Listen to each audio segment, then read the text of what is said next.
Okay, I am back. Hello, everyone. Man, second week in a row of having tech issues. But nonetheless, I think hopefully we got it figured out. So glad to be back. Okay, so as I was saying, today I'm going to talk about acid reflux and GERD. I think a lot of people that is one of the top 5 things I would say that bring people in, and they tend to be frustrated because it's really bothersome. I'll talk about the symptoms in a minute, but the symptoms are really bothersome. They talk to their doctor, their gastroenterologist, and the only solution they're given is medication, antacids, Prilosec, omeprazole, Pepcid, whatever it might be. Um, no one talks about, maybe the doctor talks about Helicobacter pylori, which we'll talk about today, but that's kind of where the buck stops. They might talk about doing a low acid diet, which in my view is kind of a joke, honestly. It works for people, but like it's just such reductionistic thinking, and I can share my perception of that later. But anyway, so what I want to do today is really empower anybody that is struggling with acid reflux and GERD by understanding what stomach acid is, what it does for us, what it does in the body. And it's more than just digestion. We'll talk about how having acid reflux can be a sign of too low or too high of acid. Then I'll go through some of the most common drivers of acid reflux and GERD that I see in my practice, and then steps that you can take to truly fix the problem so that you're not having acid reflux rather than just masking it with medication. And medication that, I mean, research has shown has problems and it causes problems in and of itself. So if you are watching me live, it looks like we've got some people joining. If you're watching me live, please introduce yourself in the comments. Let me know where in the world you're watching from and what brought you to this talk. If you're watching the replay, please do the same thing. I love to know who is getting this information, who this information is reaching, and how I can make it most applicable for people. For those of you that don't know me, my name is Kinsey Berkwin. I'm an integrative nutritionist in my online nutrition and wellness practice called Progressive Health and Wellness, where I work with ambitious men and women who are struggling with their mental and physical health by taking a root-caused body-mind approach to optimize their mental and physical health. And I go live every Monday on Facebook, YouTube. Sometimes I make it to Instagram. If anybody is watching this live and you're not able to stay, I archive all of my talks in my Facebook group, Holistic Solutions for Mental Health and Wellness. So I'll pin it to the top for a week. So go there, make sure to join that group. There's tons of content there. That's really where the warehouse of information is. And then I like to make my talks as engaging as possible. So please ask questions throughout. If you're watching the replay, please tag me in questions. I'll always come back and answer. Share about your personal story, what's worked, what hasn't, all those kinds of things. Okay, so let's talk about what stomach acid does in the body, the multiple roles that stomach acid has in the body. I'm a big proponent of, I believe knowledge is power. And I also think once you understand normal, it becomes much more clear how to identify dysfunction and fix it. So stomach acid is hydrochloric acid.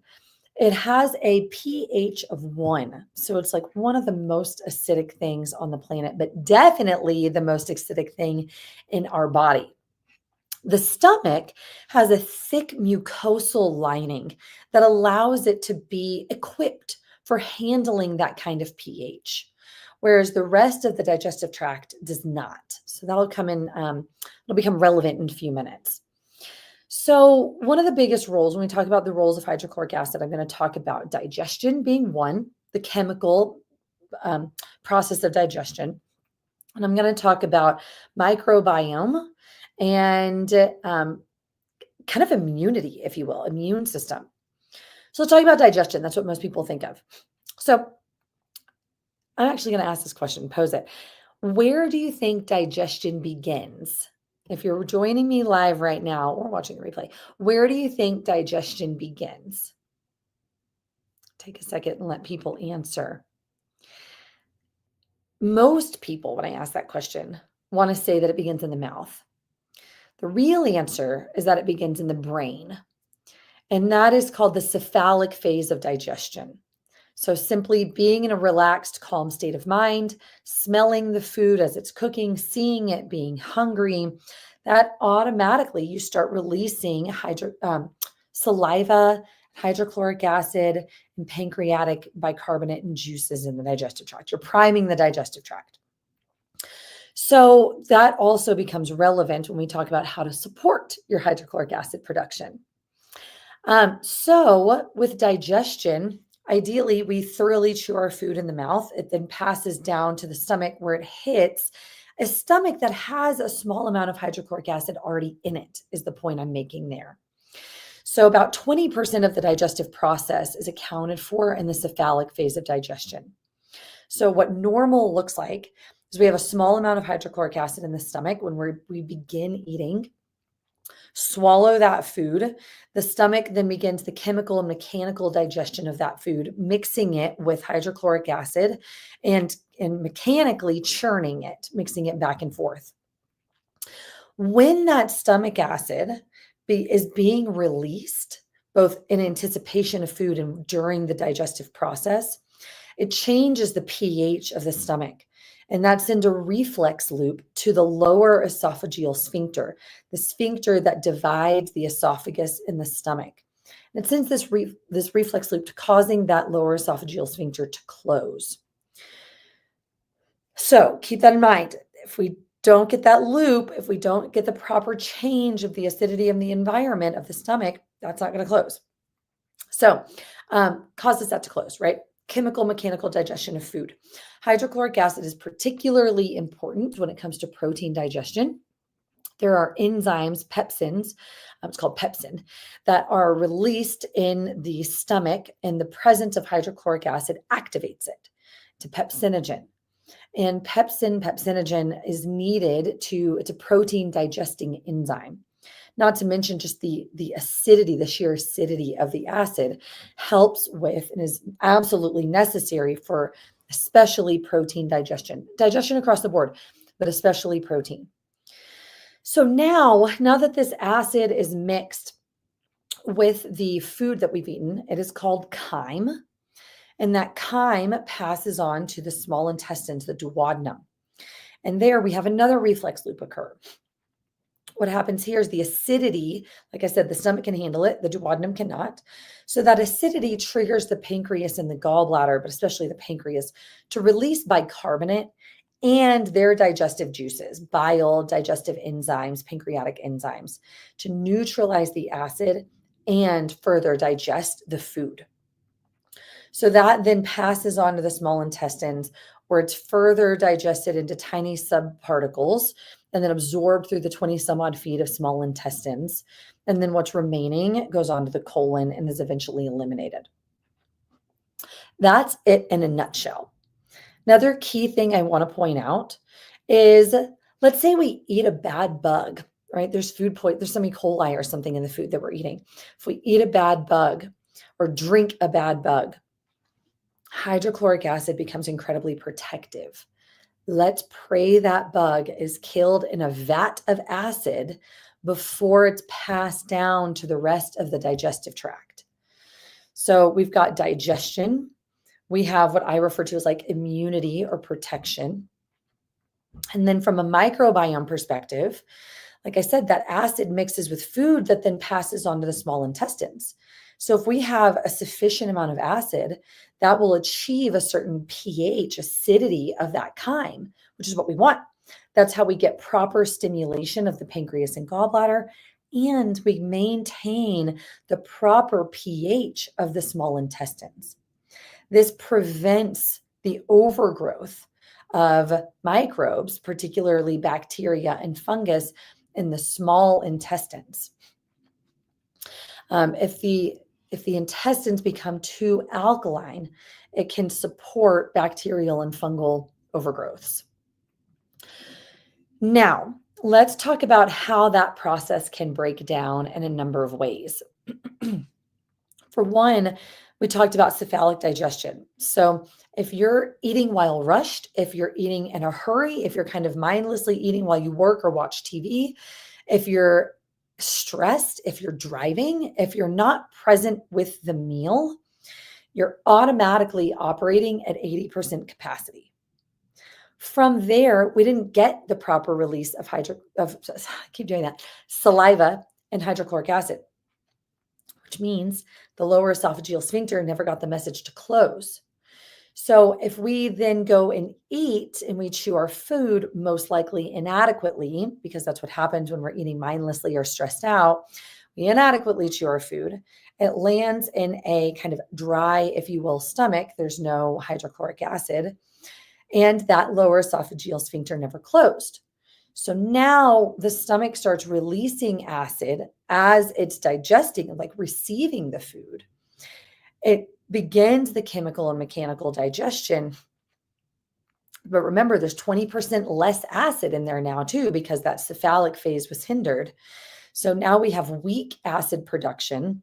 That lower esophageal sphincter never closed. And so it refluxes up. And that's one way that low hydrochloric acid can be contributing to chronic acid reflux. Now, that can go on and, like I said, become chronic. Some people, that's just how they eat, right? They eat breakfast as they're driving to work. They eat lunch as they're working at their desk. They eat dinner while they're chasing around toddlers. Like, I get it. I definitely have days like that. But if that's the norm, or you just have stress in your life in general, you could be eating perhaps in a calm, relaxed state, quietly sitting at your dining room table. But if your mind is stressed, if you're in an aroused state, all of those things can still, if your nervous system is dysregulated, in other words, even though you don't actively perceive yourself as like, yes, I am stressed, I am rushing, all of those things can still happen. Or we can look at other causes of low hydrochloric acid. That mechanism is going to stay the same, right? Lower esophageal sphincter doesn't close. We have inadequate production of hydrochloric acid. That can happen from nutrient deficiencies like zinc, for example. We need zinc to produce hydrochloric acid. We need sufficient amounts of protein to produce hydrochloric acid. We need other minerals to produce hydrochloric acid. Or perhaps there could also be bacterial overgrowth, Helicobacter pylori. And that's going to lead me into the next part of this conversation.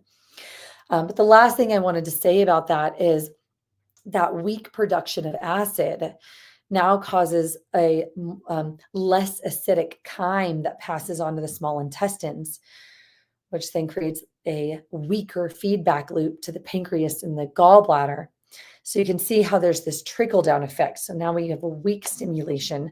The pancreas and the gallbladder release less of their digestive juices. And now we've got maldigestion, low pancreatic enzymes, poorly contracting gallbladder. And then we have less bile acids, less hydrochloric acid, both very protective to the small intestinal microbiome. So now we're inviting bacterial and fungal overgrowths. And you can kind of see how this becomes a problem cascading down to the rest of the digestive tract. Now we've got maldigestion, we're fueling bacterial, microbial overgrowths. And that's something that we can see in a stool test. And that's also why I tend to start with optimizing upper digestion. Have people eat in a calm, relaxed state of mind, be really present with the meal. Sometimes if they can tolerate things like lemon juice or apple cider vinegar or digestive bitters or hydrochloric acid, we'll use those things. If you have histamine issues or an ulcer or gastritis, don't do those things. But we want to support kind of those basic foundational aspects so that you're setting yourself up for success right off the bat. So next, when we talk about reasons in low hydrochloric acid, we got to talk about H. pylori. So H. pylori is a bacterium that lives in the stomach. I've given whole live talks on H. pylori. So if you're curious about H. pylori, if you know you have it, please go search in my Facebook group, H. pylori, and you'll find entire live talks on it and really informative posts about it. So I'm not going to go into great detail, but it is a bacterium that lives in the submucosal lining of the stomach, so below that protective layer of the stomach. And when H. pylori overgrows, so it's opportunistic, when it overgrows, it interferes with our stomach's ability to repair that mucosal lining, which is huge because the stomach is constantly repairing that mucosal lining because it's the only way it can hold acid like that. If that protective mucosal lining begins to wear down, as it will because it's constantly exposed to abrasion, if it begins to wear down, then and that acid starts to touch the submucosal lining beneath it, that is how we get ulcers. So this is one way that H. pylori is one of the biggest. I think it was something like 86% or something of peptic ulcers are caused by H. pylori. Peptic meaning stomach or duodenum. So H. pylori also downregulates our production of hydrochloric acid because hydrochloric acid keeps H. pylori in check. It prevents it from overgrowing. That's another part of its protective mechanism.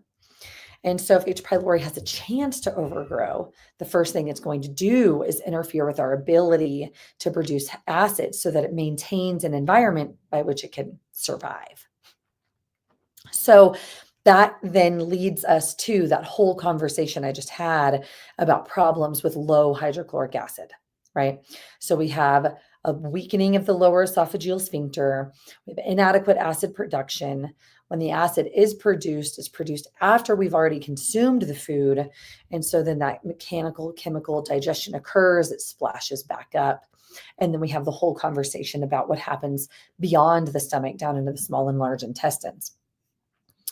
So H. pylori is a very common trigger of chronic acid reflux in GERD. It's something I run a GI map stool test on every client, and it's something that tests for. I do want to say in a traditional doctor's office setting, medical setting, it's typically tested via breath, a urea breath test, or sometimes stool antigen, sometimes blood antigen, but usually a urea breath test. Or sometimes endoscopy, but that's if somebody's already having an endoscopy. And those methods aren't as sensitive. So in the stool test, in the GI map stool test, it's measuring PCR, so DNA fragments of H. pylori, which is far more sensitive and reliable than these more indirect methods, like the urea, which is a byproduct of protein maldigestion. Breath testing or stool antigen testing, which is if your immune system has antigens or is forming antibodies against H. pylori. The reason I bring that up is we've worked with several people that have all the symptoms of H. pylori. Oh, I didn't go through that. I'll share that in just a minute of low acid reflux. They have all the symptoms, but their testing through their doctor comes up negative. But in our stool test, it comes up positive, or at least functionally elevated. So in which case, both of them we would address. Symptoms. So let me talk about symptoms. So a lot of people, when they hear acid reflux or heartburn, the two things come to mind. Rosemary, I'm glad you're here. I did this. You were a big reason I did this talk, so I'm glad you're here. Most people, when they think of it, they think of regurgitation. So like acid, food, stomach contents coming back up into the throat, or even sometimes the mouth, or like a burning sensation in the chest. And yes, absolutely, those are symptoms. But one doesn't have to always have those symptoms. So some other ones can be hoarse voice, right? Chronically hoarse voice. Mine isn't from reflux, but nonetheless, it could be a hoarse voice. When I was in college, I had acid reflux so bad, I lost my voice for 4 months and then dealt with a hoarse voice for like a year or two afterwards. So I'm very well aware of that symptom. So hoarseness, losing your voice, sore throat, things get stuck in your throat. It feels like you kind of have to clear your throat. You might take supplements, pills, food. Feels like things get caught in the throat. You might feel phlegm in the throat area. Those can be symptoms. Nausea, especially in the morning. Postnasal drip. You might even notice like sinus type symptoms if it's refluxing all the way up into the sinuses. If there's an ulcer, it can, or even H. pylori, there can be sometimes like a pressure or a pain in the solar plexus area or slightly to the left. If there's an ulcer, it can be like a stabbing pain, nausea, vomiting, black stools. Let's see what else. I think those are some of the main symptoms that come to mind. And then you might have other digestive symptoms, right? IBS, bloating. Oh, that was it. The feeling that food sits in your stomach like a brick. So eat a normal amount of food and you get full really quickly, or you're full for hours afterwards, or you feel bloated, especially protein. So when I hear people say that they've stopped eating red meat because it makes them feel full, it makes them feel gross, I'm like, that's a pretty big giveaway. That's another big key symptom. Okay, so we talked about symptoms. We talked about low hydrochloric acid from stress, nutrient deficiencies, H. pylori. Now let's talk about high hydrochloric acid. And I should say anything that stresses the body, so can connect to that low hydrochloric acid production. Okay, so now let's talk. Actually, the one last thing I want to say that is, to understand this conceptually, part of the reason why stress is such an aggravator is that when stress means that you're in a sympathetic nervous system state. And in that state, your body shunts resources to the parts of the body that will allow you to escape that stressor, even if this is a projected stressor. So like you don't need to physically flee from or fight your boss, right? Or from traffic, but that's still what the body is going to do, what the stress response is going to do. So it shunts metabolic resources away from things like digestion or detoxification or reproduction, which don't matter in times of stress, right? And so when that's chronically happening, then we have a problem, and that's where things start to break down long term. So next, let's talk about too much acid. So in the case of too much acid, what I mean by that is as it implies, there's literally an overproduction of acid. The key things that I look at in this case, one is histamine. Histamine and food sensitivities are two big causes of this. Histamine, the stomach and the intestines, but especially the stomach, has H2 or histamine receptors. Histamine is involved in the production of hydrochloric acid. And so when there's histamine intolerance or an excess of histamine or mast cell activation, it can cause an overproduction of acid. So when I determine that there's an excess of acid, I'll talk about a home test.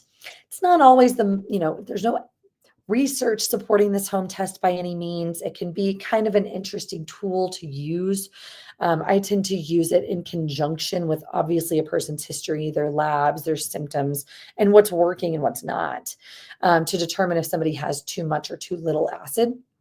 But they do require different approaches for sure. So histamine is one of the biggest things that it comes to mind for me when I determine that there's truly an overproduction of acid. I also think, and histamine intolerance can be driven by the gut, right? It can be driven by food that we're eating, foods high in histamine. If lemons or bitters, digestive bitters, or hydrochloric acid, or apple cider vinegar, or fermented foods, if you've tried those things and they make your reflux worse, or your bloating, or your sore throat, or whatever it might be worse, that can be a sign of histamine intolerance. I also think of SIBO.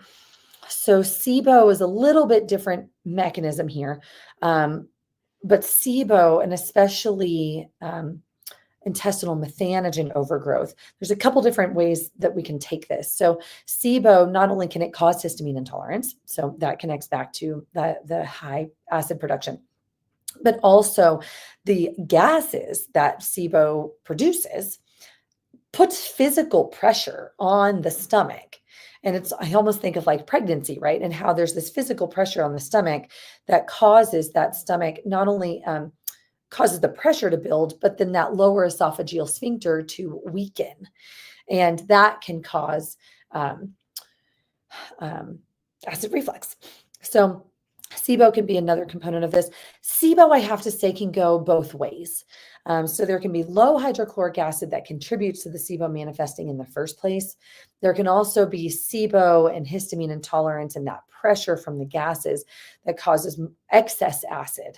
So that one's not a hard and fast rule. It really depends on the whole person. So SIBO is another one, and then food sensitivities. So food sensitivities, this goes back to acid being a protective mechanism.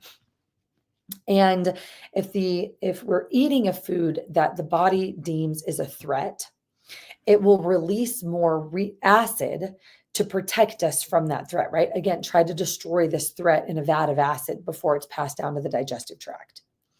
So food sensitivities are a very common trigger of acid reflux. And actually, I'll get to that in a minute, but I'll talk about why I start with diet when it comes to reflux. And that's one of the reasons. I'll say diet and lifestyle. And then lastly is lower GI dysbiosis. So if there's yeast overgrowth, if there's parasites are a really big one that connects back to the histamine, that connects back to the nutrient deficiencies. So parasites are a big one, eosinophils, things like that. But if there's lower GI, so in the colon dysbiosis, that's something that we would see with a stool test with symptoms and history. That is also something that can connect back to triggering acid reflux. And then, of course, we talk about, actually, I'll say too, pancreatic gallbladder issues. So sometimes what feels like acid reflux is actually bile reflux, and it's bile refluxing through the pyloric valve, so the sphincter that divides the stomach from the small intestines, and up through the lower esophageal sphincter. So that can be a contribution that would need to be ruled out. Trying to think. And then, of course, we get into anything that connects back to the histamine piece. So that becomes a much larger conversation, right? Mold and high estrogen levels and things like that. I'm not going to go down fully that road. I'm just going to say histamine for now. But just keep in mind when we talk about histamine intolerance, that's also a much bigger conversation information on in my Facebook group. Okay, so now let's talk about the approach that we take. I've talked about some testing. I always recommend a stool test, the GI map stool test, something that tests for H. pylori for sure, but then the rest of the microbiome and digestion, absorption, and inflammation too. If the symptoms and history fit, I'll run a breath test, testing for SIBO or intestinal methanogen overgrowth. So if you look at a breath test, you want to make sure it tests hydrogen sulfide, and methane gases. That's another one I'll sometimes do. There is a stool test that actually looks at histamine, DAO levels, and lipopolysaccharides in the small intestines. That can be helpful if we suspect histamine. And then food sensitivities, testing for food sensitivities. Not all food sensitivity tests are created equal. I talk a lot about that. The test that I like is called the mediator response test. And that's through Oxford Biomedical Labs. That can be really helpful, or an elimination diet. So I'll talk about diet in just a minute, but testing all of those can be helpful. And I use all of those very readily when we're dealing with chronic acid reflux.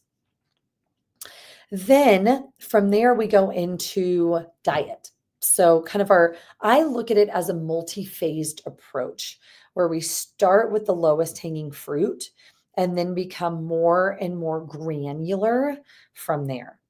So the first pillar is diet and lifestyle. We got to lay that foundation, right?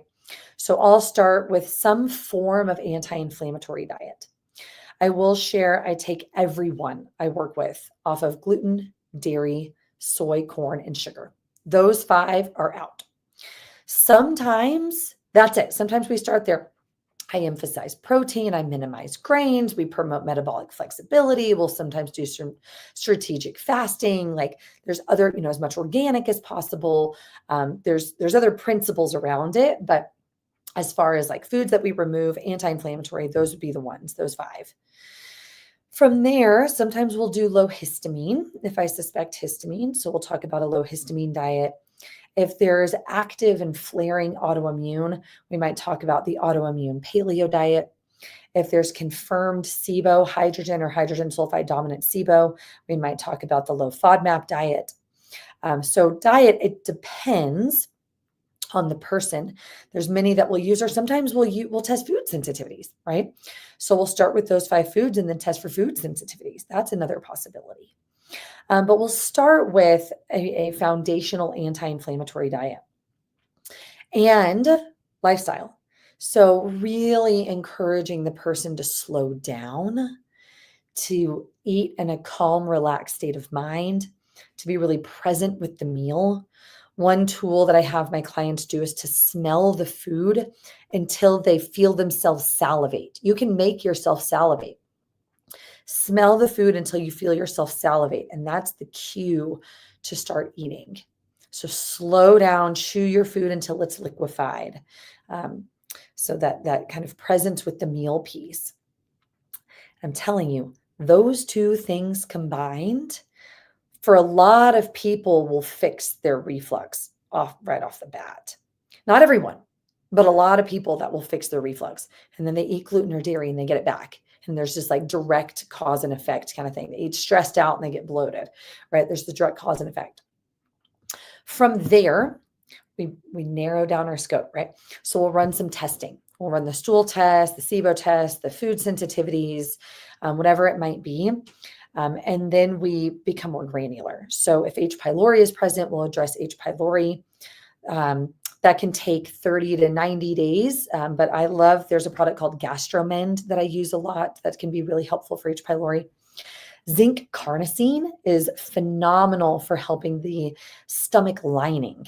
So it's zinc, but it also is a form of zinc that helps repair the stomach lining.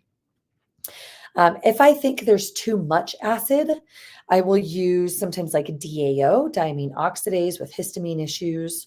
Sometimes we will use like marshmallow, deglycerized licorice, aloe vera, some of those like calming, soothing herbs, soothe the stomach lining. If I think there's an excess of acid, not enough acid, then we'll use the bitter herbs. So bitter, digestive bitters, apple cider vinegar, neither of those can be used with histamine problems. Sometimes hydrochloric acid, I'm a little bit more conservative about that than I used to be. But sometimes I'll use hydrochloric acid if I really feel like the person can tolerate it, basically.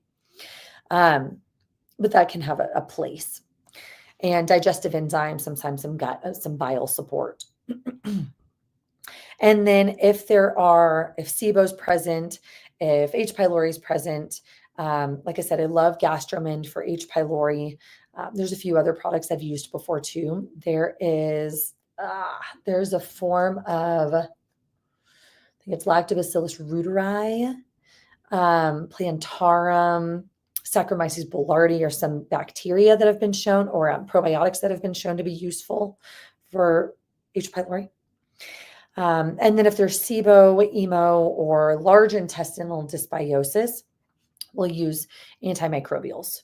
So we'll often use Metagenics, Candibactin AR and BR.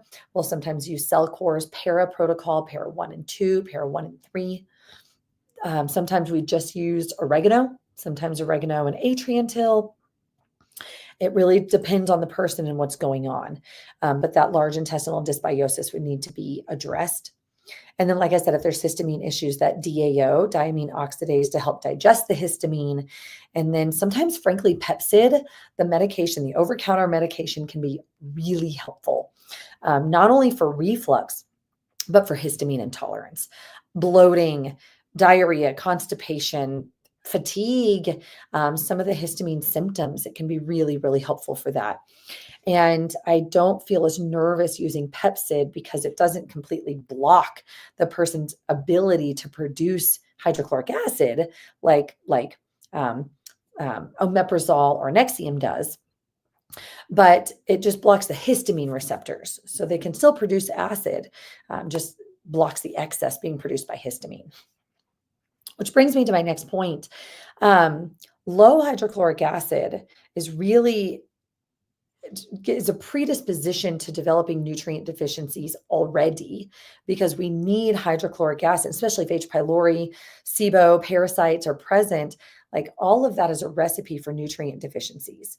We need hydrochloric acid in order to absorb like B12, iron, magnesium, zinc, calcium, like potassium, like key minerals and vitamins. So let's say you had hypothetically low hydrochloric acid to begin with, then take an acid, which lowers it more, and as research has shown, is connected to these nutrient deficiencies. And then that also disrupts the gut microbiome and SIBO. So it can really cause problems trickling down. Antacids were never designed to be used as the fix. They were designed to be used to kind of stop the bleeding while the cause of the acid reflux is being determined, so that it can truly be fixed. So if you're listening to this and you've been taking acid blocking medications for years, or just recently, and you're like, I don't want to do this, I just got to like control this for a minute, please reach out, because I agree it is not the long-term solution. It can cause more problems. And long-term solutions exist, and you don't have to take a medication the rest of your life. Okay. I think that covers everything. If I missed something, if you have specific questions, let me know. Rosemary, glad you're here. Thank you for sharing thank you for sharing everything. And please let me know if there's any other information that I can provide. And stay tuned tomorrow. I do have a really extensive acid reflux guide. So I'm going to post about that. If you want to comment on that post, let me know. But otherwise, I really hope this was helpful. And please let me know if there's anything else that I can do. If you're listening to this and you're ready to finally find answers as to what's causing your acid reflux, or get off of medication, or not go on medication, please schedule a free 15-minute phone call with me, free 15-minute discovery call. We'll talk about what symptoms you're having, what health challenges you're having, what you're looking for. I'll share a little bit about our practice and process. And if it feels like a good fit, then we'll talk about how to get started. And if not, that's okay too. So put that offer out there. All right, everyone. Have a great rest of your day. Bye.